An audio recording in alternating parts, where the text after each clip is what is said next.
Բարի օր հարգելի հետևորդներ, եթերում ABC լուրերի ժամը 12-ի թողարկումն է, ես Սվետլանա Պետրոսյանն եմ, նախ կարևորը համառոտ։ Նոր ողբերգություն բանակում հրազենային վնասվածքով զինծառայող է մահացել։ Հայ-լեհական հարաբերություններ նոր փուլում, ինչ է ենթադրում հայ-լեհական ռազմական գործակցությունը։ Աննա Հակոբյանը լքվում է կառավարական առանձնատունը, Փաշինյանը ներողություն է խնդրում։ Լուրջ առաջընթաց Իրան-ԱՄՆ հարաբերություններում, ինչ է պատմել Արաղչին Ժնևում անցկացված բանակցությունների երրորդ փուլի մասին։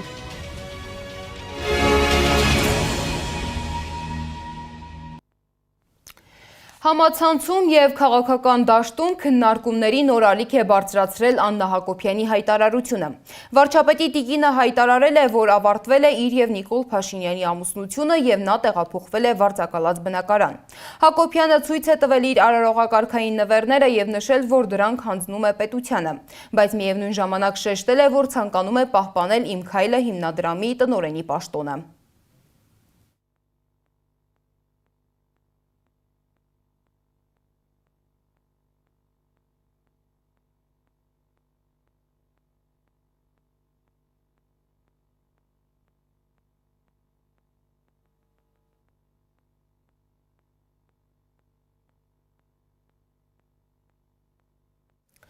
Ավելի ուշ հայտարարությանը անդրադարձել է Նիկոլ Փաշինյանը, որը այս օրերին աշխատանքային այցով Լեհաստանում է։ Փաշինյանը Facebook-ում գրառում է արել. Աննայի որոշմանը վերաբերվում եմ հարգանքով։ Վերջին 30 տարիներին իմ բոլոր դժվարին օրերին նա եղել է իմ կողքին, եղել է իմ ապավենն ու հենարանը։ Վստահ չեմ, թե ես նրա համար եղել եմ այդպիսին։ Թերևս ավելի շատ դառնություն եմ պատճառել, ինչի համար ներողություն եմ խնդրում։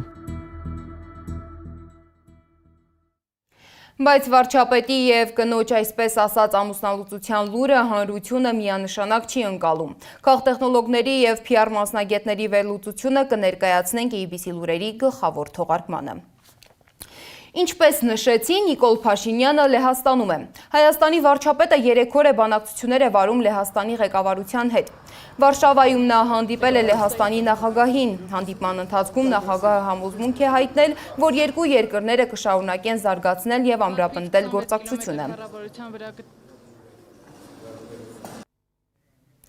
Փաշինյանը հանդիպել է նաև Լեհաստանի վարչապետ Դոնալդ Տուսկի հետ։ Դատելով տեսանյութերից հանդիպումը բավական ջերմ մթնոլորտում է անցել։ Տուսկը նշել է, որ այս այցը կարող է նոր ազդակ հաղորդել հայ-լեհական հարաբերություններին բոլոր ուղղություններով։ Այսօր կարող եմ նշել, որ հայ-լեհական հարաբերությունները, նաև մեր անձնական հարաբերությունները վերածվել են ընկերության առանց որևէ նախապայմանի։ Մենք ունենք նմանատիպ նպատակներ։ Լեհաստանում շատ են գնահատում հայերին։ Ես ուզում եմ մատնանշել հենց ձեր կատարած աշխատանքը։ Ես գիտեմ, թե որքան ջանք է անհրաժեշտ եղել իրականացնելու քաղաքական տեսլականը։ Հավատում ենք, որ մեր ռազմական գործակցությունը ոչ միայն Հայաստանի համար կլինի բարենպաստ, այլև ամբողջ տարածաշրջանի համար։ Մենք շատ լավ ենք գիտակցում, թե որքան կարևոր է այդ հանգամանքը։ Երկու երկրներն էլ, նաև երկու վարչապետներս էլ հստակ գիտենք, թե ինչ անել, որպեսզի մենակ չլինենք, որպեսզի լինենք միասին և որպեսզի կայուն անվտանգություն ապահովենք մեր երկրների, մեր ժողովուրդների համար։ Լեհաստանի վարչապետը, որը 5 տարի Եվրոպական խորհրդի նախագահն էր, նաև նշել է, որ Եվրամիության դռները բաց են ժողովրդավարության ուղին ընտրած Հայաստանի առաջ։ Փաշինյանն էլ իր հերթին Տուսկին հրավիրել է Երևան մայիսին կայանալիք Եվրոպական քաղաքական համայնքի գագաթնաժողովին մասնակցելու։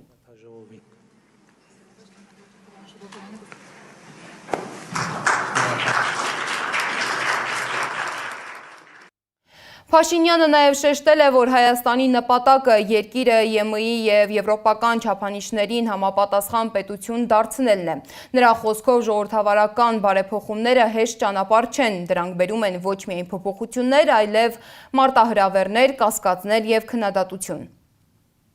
Դեռ նոր էինք հայտարարում խաղաղության ռազմավարություն որդեգրելու ճանապարհը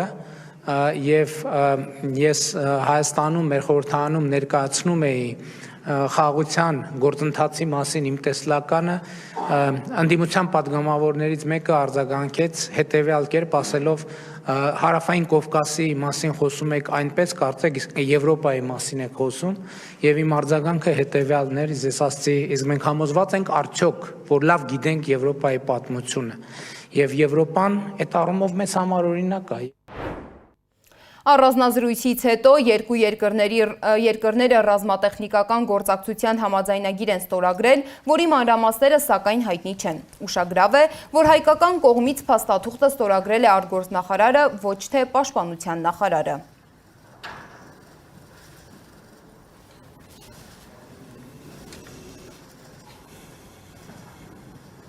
Dziękuję panom ministrom. Jeszcze nie do końca, przepraszam.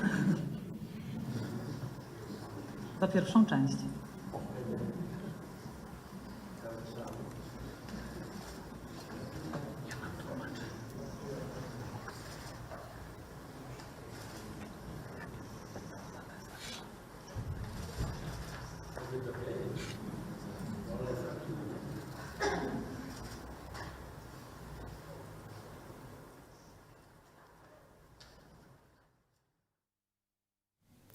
Լեհաստանի վարչապետի հետ հանդիպելուց հետո Փաշինյանը ջերմ տեսանյութ է հրապարակել սոցիալական ցանցերում։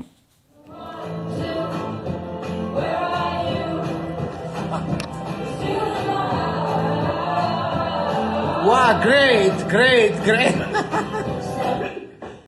Լեհաստանյան այցի շրջանակում Փաշինյանը նաև հանդիպել է հայ համայնքի ներկայացուցիչների հետ, այցելել Լեհաստանի միջազգային հարաբերությունների ինստիտուտ, զրուցել դիվանագետների և վերլուծաբանների հետ։ Նա հայտարարել է, որ տարածաշրջանում տրամադրությունները փոխվում են և լարվածություն չկա։ Relations between Ես մի քանի անգամ հանդիպել եմ նախագահ Էրդողանի հետ։ Անցյալ տարի հունիսին առաջին երկկողմ աշխատանքային այցս տեղի ունեցավ Թուրքիա։ Մենք շատ դրական երկխոսություն ունենք, բայց մյուս կողմից իրավիճակը բավականին հասունացել է, որպեսզի գործնական քայլի վերածվի։ Ինչպես գիտեք, Հայաստան-Թուրքիա սահմանը փակված է 90-ականների սկզբից, եւ մենք հույս ունենք տեսնել սահմանի բացումը կամ նախագծեր տրանսպորտի հետ կապված։ Իսկ Հայաստանի երրորդ նախագահ Սերժ Սարգսյանը դեռ վերջնական պատկերացում չունի թրիփ նախագծի իրականացման մասին։ Երրորդ նախագահը հակակոռուպցիոն քրեական դատարանում կայացած դատական նիստից հետո լրագրողների հետ զրույցում նշել է, որ թրիփ նախագծի մասին որքան մանրամասներ է հայտնի դառնում, այնքան մեղրի ճակատագրի վերաբերյալ իր մտահոգությունը մեծանում է։ Թրիփի հետ կապված ես ասել եմ, որ վերջնական պատկերացում չունեմ, բայց ցավոք սրտի ինչքան որոշակի նյուանսներ կամ մանրամասներ են բացահայտվում, այնքան իմ ներսում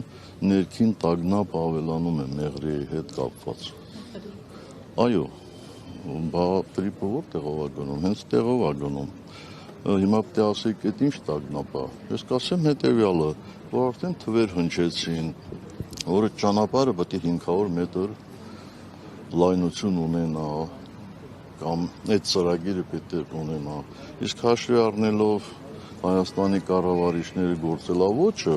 կարող է 5 կիլոմետր էլ լինի, կարող է 10 կիլոմետր էլ լինի, բա տագնապ չառաջանա։ Բա հաջորդը այն է, որ Միացյալ Նահանգների փոխնախագահը գնում է Բաքու եւ այդ տրիպի մասով պայմանագիր է ստորագրում։ Այդ մեր տարածքը չի։ Առանց մեզ, մեր մասին պայմանագիր են ստորագրում։ Այս բոլոր հարցերը ինձ շատ անհանգստացնում է։ Մինչ Փաշինյանը խոսում է խաղաղության օրակարգից և թրիփը ներկայացնում որպես տնտեսական զարգացման կարևոր բաղադրիչ, Ադրբեջանի նախագահ Իլհամ Ալիևը Իվանյանում ընտանիքի հետ մասնակցել է իրենց ձևակերպմամբ Խոջալույի ցեղասպանության նվիրված հուշարձանի բացմանը։ Ալիևը հայտարարել է, որ Ադրբեջանն այսօր ուժեղ պետություն է և կրկնել է հայկական կողմին ուղղված մեղադրանքները։ Ադրբեջանի հետ առևտուրը խաղաղության երաշխիք է որակել Նիկոլ Փաշինյանը։ Հայաստանի վարչապետը Լեհաստան երրորդյա այցի շրջանակում վստահեցրել է, տարածաշրջանում խաղաղությունն է տիրում։ 2025-ի մարտի վերջին Ադրբեջանի հետ մենք կարողացանք ավարտին հասցնել խաղաղության համաձայնագրի տեքստի բանակցությունները։ Զուգահեռ Ադրբեջանի նախագահը խոսել է իր պատկերացրած խաղաղության մասին։ Խաղաղություն առանց հայերի։ Ալիևը կրկին այցելել է օկուպացված Արցախ, Մարտունու շրջան, խոսել հորինված իրենց ձևակերպմամբ Խոջալույի ցեղասպանության մասին։ Վստահ եմ, որ ադրբեջանական ամբողջ ժողովուրդը, այդ թվում դուք, միշտ հավատացել եք, որ կգա այս օրը, եւ մենք կազատագրենք այդ հողերը, կվերականգնենք արդարությունը եւ թշնամուն կվտարենք մեր հողերից։ Մենք ոչնչացրել ենք թշնամու վերջին բույնը, վտարել ենք անջատողականներին, ստիպել նրանց պատասխան տալ դատարանում եւ լիովին վերականգնել ենք արդարությունը։ Արցախում կազմակերպած էթնիկ զտումների ցեղասպանության մասին է խոսել Ալիևն ու փաստացի չի հերքել։ Իրենք դա արել են։ Ադրբեջանում մենք տեսել ենք նաև Թուրքիայի ցեղասպան քաղաքականությունը, ուղղված է եղել ժողովրդագրական պատկերի փոփոխությանը մշտապես։ Եվ իրենց այդ քաղաքականությունը երբեք չի փոխվել ու չի փոխվելու։ Նույնը կատարվել է Նախիջևանում, դեռ Արևմտյան Հայաստանի եւ Անատոլիայի մասին չեն խոսում։ Սա տեղավորվում է Բաքվից հնչող նույնպես մտածածին Արևմտյան Ադրբեջանի տրամաբանության մեջ։ Արևմտյան Ադրբեջան կոչվող համայնքի ներկայացուցիչ Ազիզ Ալեքբերլին հայտարարել է, թե Արևմտյան Ադրբեջանի փախստականները կվերադառնան իրենց պատմական հողերը, նկատի ունենալով Հայաստանի սուվերեն տարածքը։ Հայ փորձագետները նախազգուշացնում են, Ալիևի խաղաղությունը Հայաստանի շահերից չի բխում։ Ալիևի վարչակազմով Ադրբեջանի պարագայում հայ-ադրբեջանական խաղաղություն երբեք չի լինի, որովհետև Ալիևի իշխանությունը կառուցված է հայերի հանդեպ ատելության վրա։ Հայ երկրի ժողովուրդը գտնվում է աղքատության մեջ, ճնշված, հարվածված ժողովուրդ է, եւ միակ բանը, որ կարողանում է պահել Ալիևը իր իշխանությունը, հայերի հանդեպ ատելությունն ու թշնամությունն է։ Ընդամենը նորեր առաջ էին ադրբեջանցիներն այլ երկրի անձնագրերով մուտք գործել Հայաստան։ Իրենց հորինած հայրական տներն ու բնակավայրերն էին փնտրում։ Իրենց հայրենակիցներին էլ հորդորում էին գալ ու տեսնել այն։ Հայաստանում մտածող մարդիկ երբևէ պատրանք չեն ունեցել, որ Ադրբեջանում նարատիվներ կփոխվեն, որ Ադրբեջանում վերաբերումը կփոխվի ոչ միայն հայերի նկատմամբ, այլ ընդհանրապես Հայաստանի ապագայի վերաբերյալ։ Ադրբեջանում եւ Թուրքիայում Հայաստանի ապագայի վերաբերյալ շատ հստակ պատկերացում, որ իրենք գրեթե չեն թաքցնում, ընդհանրապես հասարակության միջոցով դրանք բարբերաբար փորձում են հանել դեպի միջազգային հարթակներ։ Մասնավորապես այնպիսի Հայաստան, որը կլինի մասնատված, այնպիսի Հայաստան, որը կլինի թույլ, այնպիսի Հայաստան, որը չի ունենա մոնոէթնիկ պատկեր։ Ալիևի ոչ քաղաքականությունն է նորություն, ոչ էլ հռետորաբանությունը, ասում են զրուցակիցներս։ Խնդիրը Երևանում է։ Մինչ Ալիևն օկուպացված Արցախում իր ժողովրդին հորդորում է լինել ուժեղ, արթուն, չմոռանալ անցյալը, Երևանում խաղում են ջրի փականի եւ մարդկանց էմոցիաների հետ։ Նրանք չեն կարող անվտանգության հարց լուծել, նրանք չեն կարող խաղաղության հարց լուծել։ Փոխարենը նրանք պետք է ժողովրդի աշխին ցույց տան իրենց կարողությունները ուրիշ ոլորտներում։ Ճանապարհների փոխալցման հարցը օրինակ նրանց սիրելի որակարգերի հարցն է, ջրերի դերասած փականված են, փակել, այն հարցերը, որոնք ի վերջո հնարավոր է ինչ-որ միջամտությամբ լուծել կամ իշխանացնել, այդ հարցերը իրենք արհեստականորեն ուղղացնում, դարձնում են օրակարգի հարց։ Ադրբեջանին լրացնելու նույնիսկ փորձ չի անում պաշտոնական Երևանը։ Քաղաքացիական պայմանագրի падգամավորներն առհասարակ ծանոթ չեն Ալիևի հայտարարություններին, ոմանք էլ հրաժարվում են մեկնաբանել Ադրբեջանի ղեկավարին։ Ես Ալիևին վարշե չեմ մեկնաբանում։ Խաղաղություն Հայաստանում բոլորն են ուզում։ Խաղաղություն ամեն գնով ու ամեն ինչի հաշվին քչերը։ Փորձագետները զգոնության կոչ են անում, հավերժ թշնամի մնալ պետք չէ, բայց փայտը ձեռքից գցել եւս։ Սեդամակարյան, Նոնա Գևորքյան, ABC Media։ Այսօր Սումգայիթի ջարդերի արելիցն է։ 1988 թվականի փետրվարի 27-ին Բաքվից մոտ 30 կիլոմետր հեռավորության վրա գտնվող Սումգայիթ քաղաքում սկսվեցին հայ բնակչության դեմ բռնությունները։ Ջարդերը ուղեկցվեցին սպանություններով, խոշտանգումներով, նաև հայերի բնակարանների ու գույքի զանգվածային ոչնչացմամբ և թալանով։ Պատմական ակնարկը ներկայացնում է Սեդամակարյանը։ Բաքվից 26 կիլոմետր հեռավորության վրա գտնվող Սումգայիթ քաղաքում 18000 հայի 1988 թվականի փետրվարի 27-ից սկսած ադրբեջանական, այսպես կոչված ամբոխը մահայերին կոչով աքսորեց Սումգայիթից։ Նրանցից ոմանց տանջելով, խոշտանգելով ու սպանելով։ Դեռևս 1988 թվականի փետրվարի 14-ի գիշերը կոմունիստական կուսակցության ԼՂԻՄ-ի Մարսկոմի բյուրոյի նիստում Ադրբեջանի կենտկոմի բաժնի վարիչ Ասադովը սպառնում էր 100,000 ադրբեջանցիներ պատրաստ են ցանկացած պահին ներխուժել Ղարաբաղ եւ սպանդ սարքել։ Հետագա իրադարձությունները ցույց տվեցին, որ սպանդը կազմակերպվել էր նախապես մշակված ծրագրով եւ ունեցել է իր ղեկավար կենտրոնը։ Դրանում ակտիվ մասնակցություն են ունեցել հանրապետական, բացառված չէ նաեւ կենտրոնական իշխանությունները։ Ոչ Սումգայիթի հանրահավաքները, ոչ կոտորածները պատահական չեն եղել, ինչպես հետագայում փորձում են ներկայացնել ադրբեջանական իշխանությունները։ Ադրբեջանի ցեղասպանական քաղաքականությունը առնվազն չի փոխվել, բայց կարող ենք փաստել, որ նույնիսկ ծավալներն են աճել եւ եթե ասենք 20-25 տարի առաջ Ադրբեջանը փորձում էր գոնե տարբեր միջոցներով քողարկել կատարած հանցագործությունները, ապա արդեն այս տարիներին Ադրբեջանի ղեկավարությունը անգամ փորձ չի կատարում սքողելու ցեղասպանությանը միտված քայլերը։ Գազազած թշնամին անզեն հայերին սպանում էր բնակարաններում, տանջամահ հանում փողոցներում ու հրապարակներում կենթանի այրում։ Պաշտոնական տվյալներով տանջամահ էր արվել 32 մարդ, խոշտանգվել ու ծանր վիրավորվել ավելին քան 200 հոգի։ Վկաները հետագայում պատմում էին տասնյակ եւ տասնյակ դեպքեր, երբ հայ երեխաներին ու ծերերին, կանանց ու տղամարդկանց անխնա սպանել են, ապա դիակների վրա բենզին լցրել ու վառել։ Նախորդ կազմվել էին հայերի բնակարանների ցուցակները, անջատել հեռախոսները, պահեստավորել ինքնաշեն զենքերը։ Փետրվարի 26-ից 29-ին Սումգայիթի միլիցիան չի գործել։ Քաղաքը շրջապատված էր, ճանապարհներն ու երկաթուղին գտնվում էին զինված բանդաների հսկողության տակ։ Ադրբեջանը եւ Ադրբեջանի մասնապես ղեկավարությունը գնաց այդ քայլին ցեղասպանությանը միտված հստակ քայլերով եւ ցեղասպանությանը բնորոշ տարերով քաղաքացիական անձանց գլխատումներ, զինծառայողների գլխատումներ, մարմինների, աճուների խեղումներ եւ այլն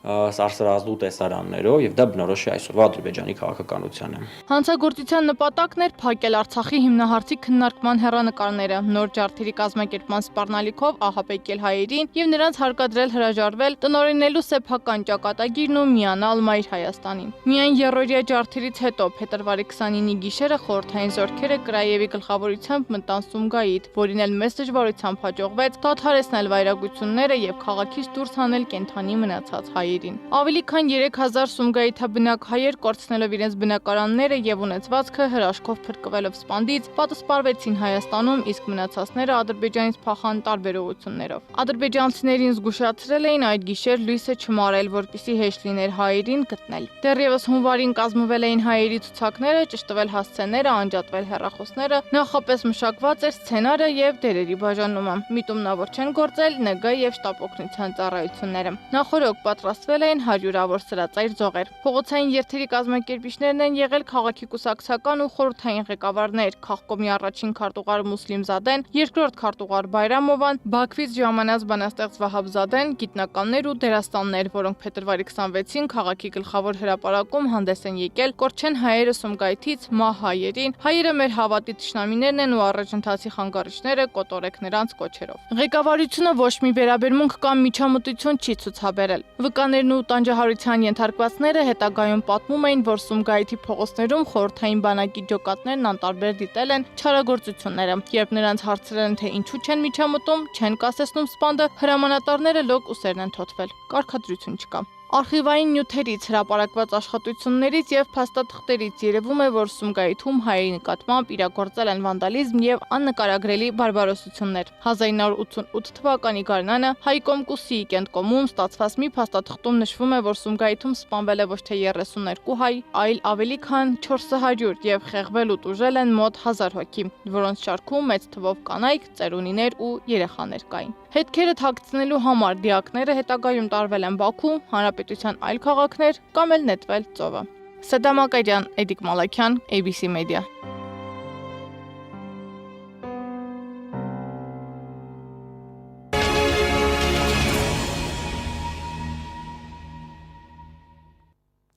Պաշտպանության նախարարությունը հայտնում է, որ զորամասերից մեկում հայտնաբերվել է զինծառայող Նարեկ Համլետի Հակոբյանի դին։ Քննչական կոմիտեն քրեական վարույթ է նախաձեռնել կամ մեկ ձերբակալված։ Լրատվամիջոցները գրում են, որ դեպքը տեղի ունեցել Գեղարքունիքի մարզի զորամասերից մեկում մեկ այլ զինծառայողի կրակոցից։ Ըստ նույն աղբյուրների Նարեկը 19 տարեկան էր, Աբովյան քաղաքից։ Նրա ծնողները արտերկրում են հայրը բուժման նպատակով, մայրը որպես խնամող։ Վերջին 2 ամսվա ընթացքում սա բանակում գրանցված արդեն 3-րդ մահվան դեպքն է։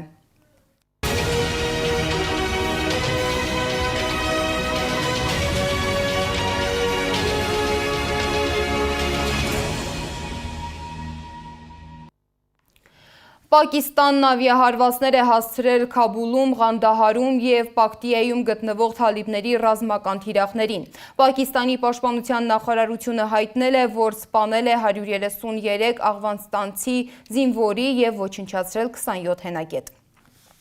Իսկ Ժնևում ավարտվել է իրանական միջուկային ծրագրի շուրջ Իրանի և ԱՄՆ-ի միջև Օմանի միջնորդության բանակցությունների երրորդ փուլը։ Օմանի արտգործնախարարը հայտարարել է, որ երրորդ փուլում արձանագրվել է զգալի առաջընթաց։ Նրա խոսքով քննարկումները կշարունակվեն մայրաքաղաքներում, իսկ տեխնիկական մակարդակի բանակցությունները հաջորդ շաբաթ կանցկացվեն Վիեննայում։